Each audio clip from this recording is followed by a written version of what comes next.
Hey YouTube, I'm back with another deck profile. I haven't done one in a while, but I finally built one of my favorite, most interesting decks for standard. It is Gear Chronicle. It is probably the people all make fun of it saying it's the weakest deck in the whole game right now. Consistency wise, I would say that's probably accurate, mainly because of right consistency issues. But other than that, the deck is a whole lot of fun to play, and it moves through the deck. You cycle through your cards so fast with this deck. I think the only other one I could think of is like Messiah and maybe one of the other Protect clans.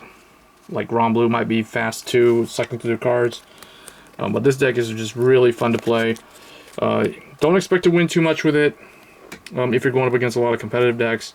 But it's a whole lot of fun, and I feel like you might want to pick these cards up while you can, because in April they're probably going to get some big upgrades. So let's get right into it. So my deck is probably going to be the only one on YouTube that features a grade 2 and a grade 3 that you probably wouldn't find in anyone else's deck profile. So you can consider mine the original style of play, and I'll explain that later. So for starters, we're running 4 Interdimensional Dragon, Mystery Flare Dragon. He's the best grade 4 right now we have.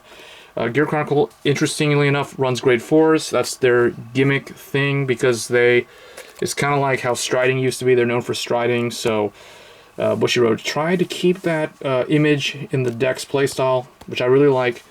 And I really hope that they stick with this. I don't want them to put like a stride deck. I don't want them to see a stride deck at standard.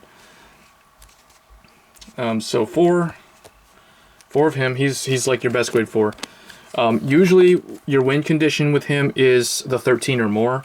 So you want to try to get to 13 as your total bind targets. That's basically the magic number, because if you play that and you get plus 10 to all your entire field, basically, and he has triple drive and a crit, you're basically going to win that turn if you play the cards correctly. So that's the win. The 19 is kind of a meme. Like, that never really happens. And if I have seen it happen one time, and I couldn't attack with my Vanguard, otherwise I would have decked out on that second turn. So, yeah. But anyway, next grade 4 we're running is 2 copies of Interdimensional Dragon, Idealized Dragon.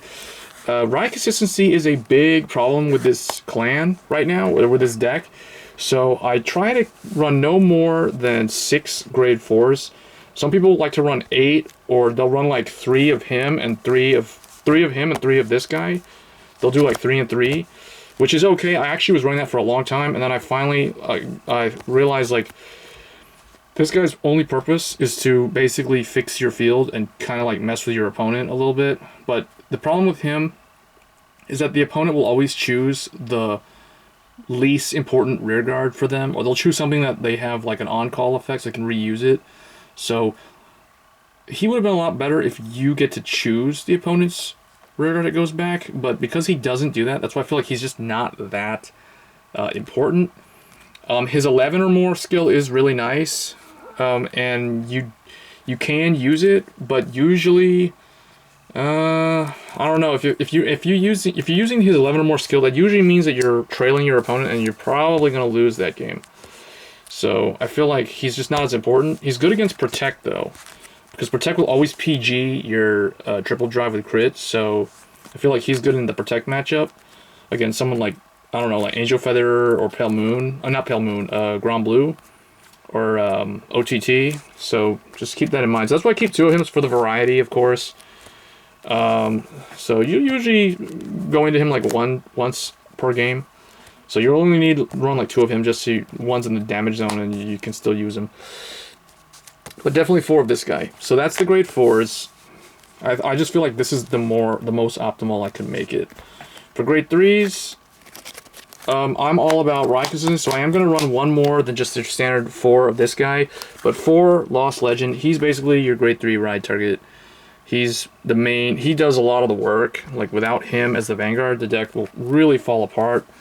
You do have to, occasionally you'll get that game where you have to G-assist for him, like once, which is fine. If you have a G-assist for him twice though, you're going to lose that game. You just kind of have to come to terms with that. The deck just isn't as good as it can be right now. But I am running 1 Xerix. I'm running a 5th grade 3, just for right consistency. If you run him, you don't get the Force Gift though, which is really bad, but he does gain plus 10,000 power that turn, and later on you can like ride this guy on him, or what you'll end up doing is you'll ride up into grade 4, which is also not that good because the grade 4s don't have the force marker. So you won't be gaining the force marker. So you're not going to be gaining that soft plus advantage that the force markers give you. So you never really want to ride him, but I'm just saying he's in here because I have found that this is just straight up better than running this guy. The Screw Dragon just doesn't really work with the deck. He uses up Counterblast, which you kind of want to use for your on-ride skill to draw one card. So, I don't know, I just feel like Xerix is better. And he also interacts with another grade 2 and grade 1 that's in here. So, 5 grade 3s and 6 grade 4s. So, we took, normally you run 8, so I took 3 out and gave them to the grade 4s. For grade 2s, 4, Lost Break Dragon. He's your best grade 2. He's the only one that has a Vanguard effect. So you bind from your hand and draw a card. Very straightforward, and he's 13k when you have a bind card during your turn, so that allows you to poke at Force Clan Vanguards without a booster. Next we're running 4 Nabu. She's really important also because she has the ability to have the effect where when she attacks a Vanguard, she can bind a card from the drop zone, and your opponent cannot call grade 1 or greater. So it's kind of like a Silent Tom, sort of. And then at the end of the battle, you put her in the soul and draw a card. So she replaces herself. So you'll only ever be able to use her effect once. So you can't loop it and do it more than once. But it's like for the card itself. Like you can obviously if you have another card, you can do it. But I'm just saying, like, you just gotta keep that in mind. She's not as great as people think from playtesting her, but I do recognize her effect can allow you to win games. So you run max copies of her. And my other grade 2 that I'm running is 3 Steam Fighter On. A lot of people will wonder, why are you running On? And they're going to automatically assume that she's bad because every other deck profile you've seen doesn't run this card. Well, a couple things. Originally, I was running 3 Lipette. And Lipette's really good too. I like that she doesn't use Counterblast. So you can save all your Counterblasts for Lost Dragon to draw a card. However, what I found is when I used to run her, I would run into consistency issues where in the early game, I would not have anything to bind from the drop zone that is worth binding. So she would just kind of like bind, you know, like something that intercepted like like one of these, or something small that I blocked with, which you don't really care about binding. Like you don't want to bind a trigger; it's pointless. It gives her 3k and that's all it does. But she shines in the late game. But honestly, with this deck, it's so fast that if you're waiting to do her effect in the late game, you're going to deck out. Because that's what's happened to me when I use this card. So I decided to take this out, and I decided to run this. I like this a lot more. The only thing bad about this card is that it's an 8k body. If it was a 10k body, like, I would probably run maybe 4 of this and 3 of this. But because it's an 8k body, it's my 3 of for my typical grade 2 lineup. What I like about her is that she's the only card that Gear Chronicle has right now that allows you to choose one of your opponent's front row rearguards and send it to the bottom of the deck. So it does what Chronojet Dragon is famous for doing, like the first Chronojet Dragon, not the ZTB. And I really, really like that about this card. And the other thing cool about her is she has the added bonus of calling Xerix from the drop zone, kind of like a weird Grom Blue effect, where she just straight up calls him from the drop zone, and then he's on rear, and then he gives the Vanguard, when the Vanguard's placed, then him and the Vanguard get 5k power. So that's pretty decent skill. The other thing too, I've never seen it happen yet, but if you get lucky enough to just see all these cards in the early game, like usually what I would do is if I have him and a PG in my hand in like the opening of the game, like I will use the PG early to make a no pass, to throw him in the drop zone if I know I have her to use as a rear guard. Because then I can like superior ride into him and get twin drive before my opponent. And then I'll just proceed to ride up into this guy. Like even if he's sitting there, then I just have to draw into him and the other cards will bind and cycle through fast enough so that I can eventually just ride this guy on like turn 3 or 4 and then proceed to do my grade 4 play. So the cool thing with her is that she binds from the hand, so she gives you another card like Lost Break, which binds from the hand, which I feel is a lot more valuable in the early game. And then she also messes with the opponent's field, and you get to decide what card goes, not like this trash where it's like the opponent gets to decide. So Really like that card. It's an underrated card. And I actually won, all the games that I've won with this deck is when this was in the deck. Like, I've never actually won at a locals without this card in the deck. I don't know why. Like, I was running, like, these cards, and I just never won a game, like, in a competitive level, or, like, in an actual, like, tournament scene with this. Like, I actually won. You don't get the top 8 with this unless, like, a really, really small locals. But with this, like, you actually will see, like, you can actually win games. It's surprising. Like, you can mess up Spike Brothers plays early. You can do all kinds of funny, you know, typical Gear Chronicle stuff. It makes it feel more like a Gear Chronicle deck. For grade 1s, 4, I call him Stride Fodder, but basically Wedge Move Dragon. He's your grade 3 in hand when you need to discard for Lost Dragon to ride up to grade 4. So very straightforward. He's also your best turn 1 ride, because when he hits, you can bind a card from your hand and draw a card. So very nice all around. So you got to run 4 of him. The other really good grade 1 that you got to run 4 of is Quickie Worker.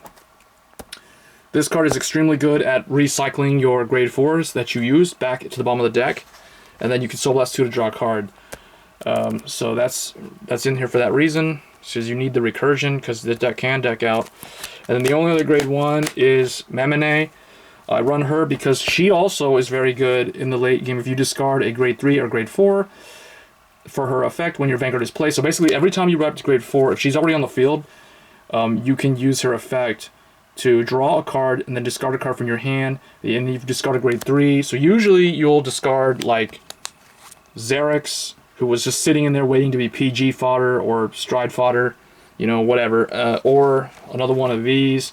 Or occasionally I'll end up throwing one of these down too, because I know I can combo it with, I can combo Memone with a Quickie Worker in my hand really nicely with that play. So yeah, so these two interact real well in that regard when discarding a grade 4. So that's why she's the most optimal. So that's why I didn't want to run only like 8 or 9 grade 1s, because you don't want to like have to G-assist at grade 0. It's just, you'll just never really win the game if you play like that. And with this build, I've been actually able to win a couple times. So I think that says enough. I encourage you guys, go ahead and play test this build, and you'll understand that it just seems better for some reason when you run on, just being able to mess with the opponent and bind as fast as you can, as opposed to waiting for your drop zone to have actual bind targets. Then the trigger lineup is 4 Draw Sentinels, 8 criticals, and 4 heals. So no 6 draw, none of that nonsense. You want to only run 4 because the deck is so fast. And of course, Primordial Draco Kid. So that's it. When you, one thing I do want to point out, don't forget that when you re-ride him at the end of the turn, so after the end of the turn, you retire this guy, then you re-ride him from the soul. That is if you use his effect. If you rode him naturally from hand, then you will not get that effect. But if you re-ride him, you get another force marker. So it generates a lot of force markers, kind of like Revengers. So usually what I do is I put force on the Vanguard first, then on the rear guard, then on the other rear guard, then on the Vanguard, in that order. And it's always worked every time. So hopefully you guys enjoyed that deck profile. I know it was pretty long, but this is probably my favorite Gear Chronicle build that I've come up with. The only other alternative choices that you really have is running more of this guy, which you don't really need more than like 2 or 3 of him. And then like if you wanted to run another one of him, then you'd have to take Xerix out.